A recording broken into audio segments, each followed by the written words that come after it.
as I've gotten older, Dave, I've come to realize that time management is a much broader subject matter than just the tactical. In fact, I consider the tactical, whether it be, you using Evernote or, a Franklin Covey organizer or OmniFocus or your task features in Outlook, which is what my presentation back, 8 years ago was about. I consider that to be about 20% of the equation. And I consider the other 80% to be a much bigger issue. And what makes it such a large issue, Dave, is and what makes time management so difficult is time management is driven almost entirely on our humanness.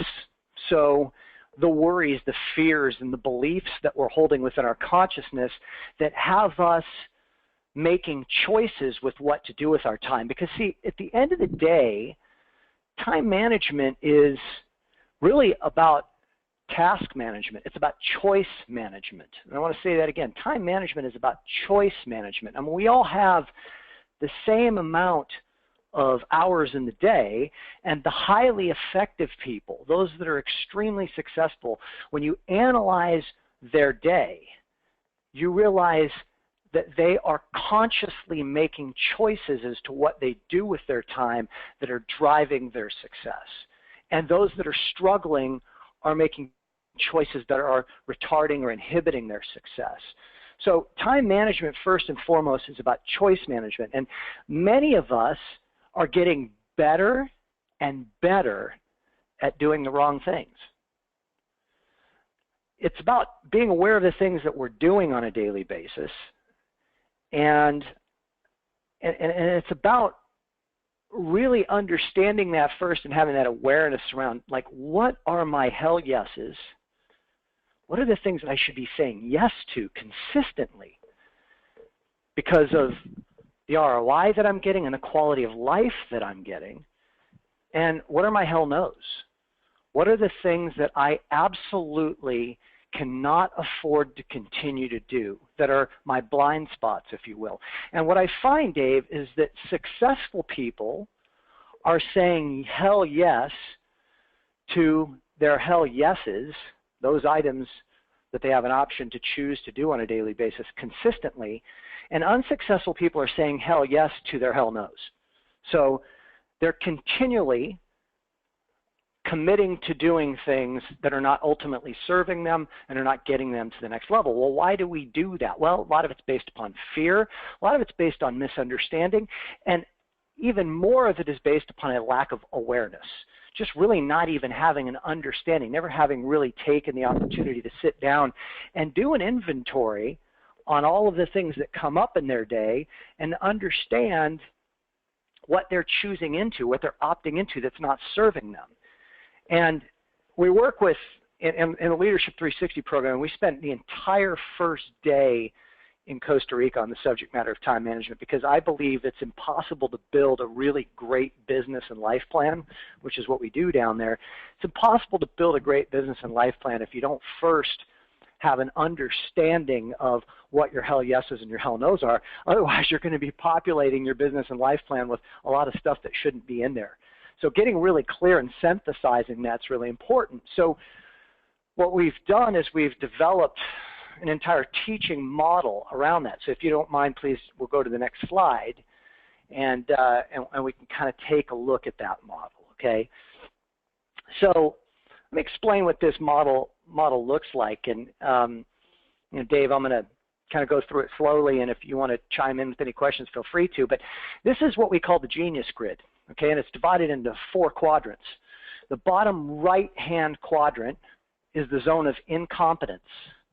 The bottom left-hand quadrant is the zone of competence. The top left is the zone of excellence, and the top right is the zone of genius. So let's take a little deeper look at each of these individually. So the zone of incompetence is exactly what it states. It's the things that you are choosing to do on a daily basis that you are incompetent at. What does that mean, you're incompetent? It means that you're miserable when you're doing it, first and foremost.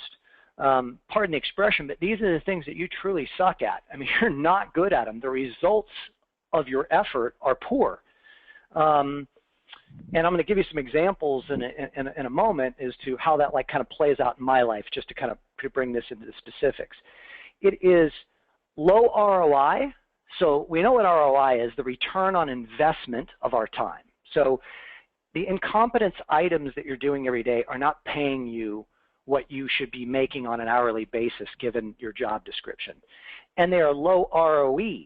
Now, what is ROE?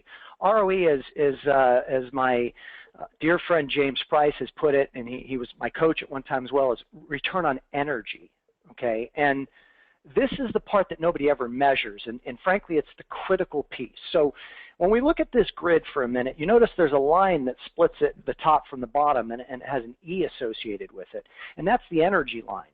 So the stuff in these bottom two boxes are below the line energetically, as we refer to it when we coach this for our full year together in Leadership 360. We're constantly looking at where are you at energetically right now when you're doing that activity.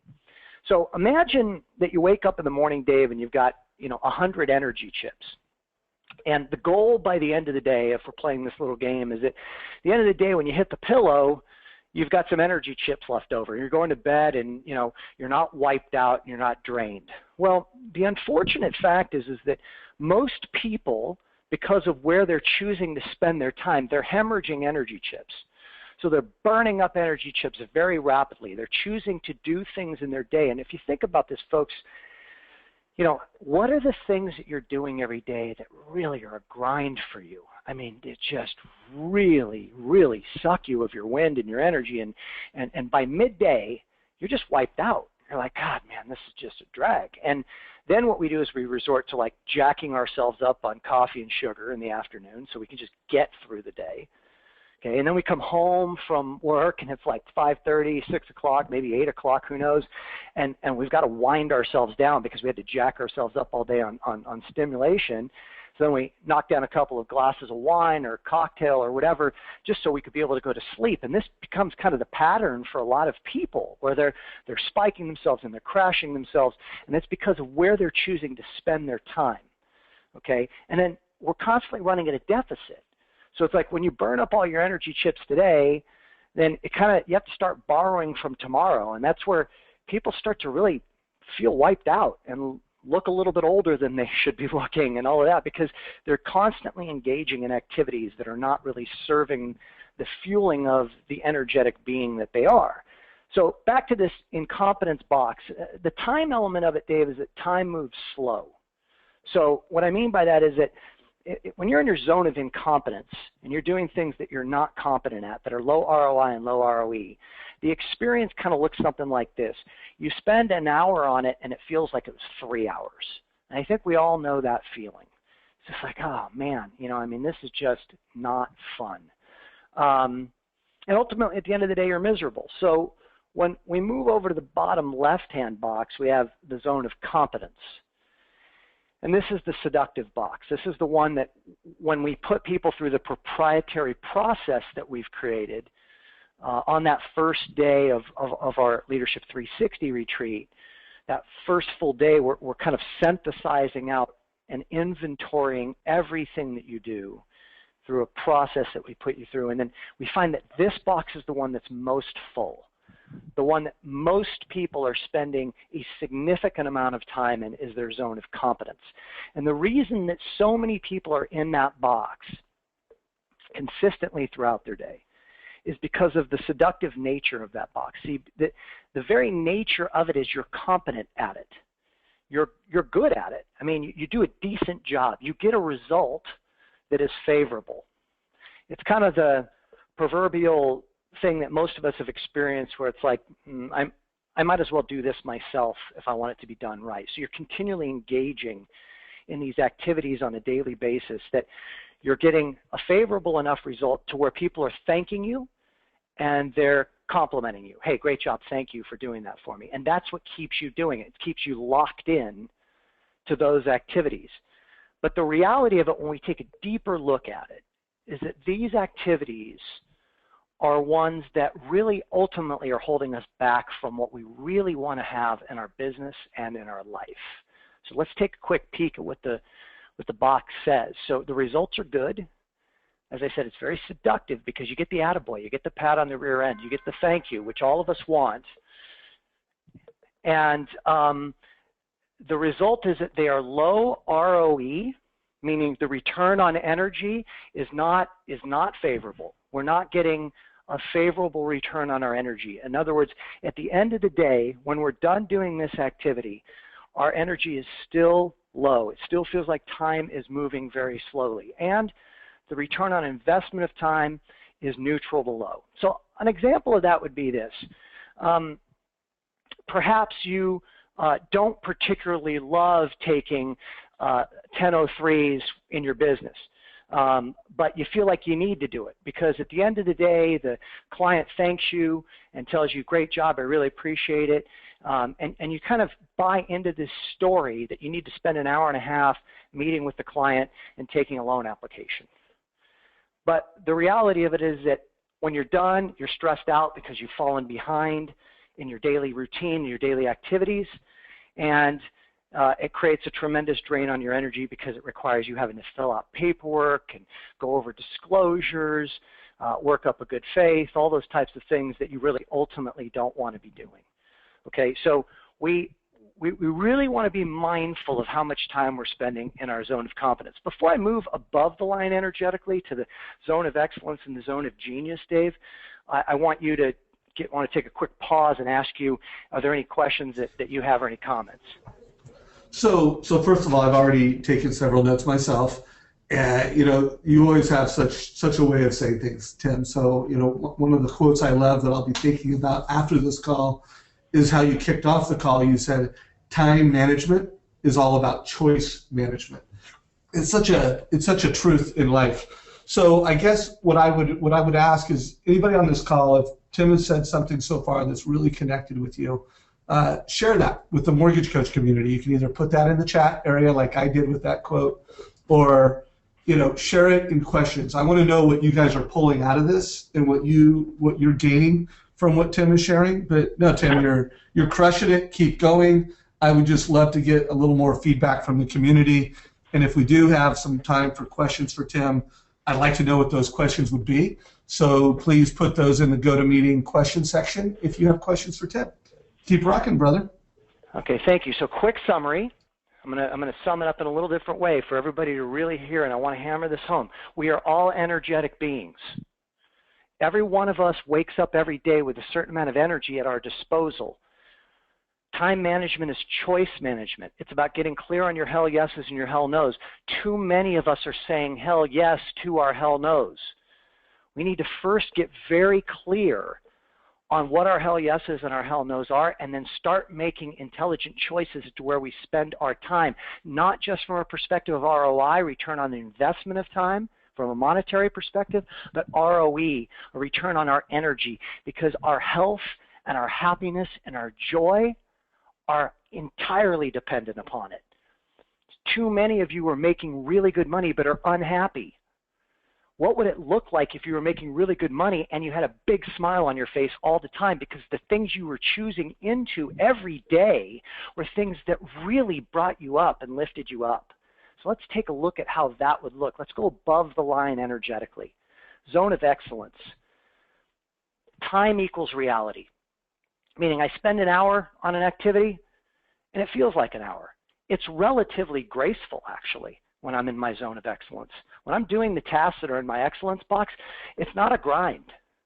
In fact, if I spent most of my life in my zone of excellence, it would be a really happy life. And for me personally, I'm constantly putting myself through the exercise that we put our clients through and constantly reevaluating where I'm choosing to spend my time, and more of my time is getting spent doing exactly what I'm doing right now on this call.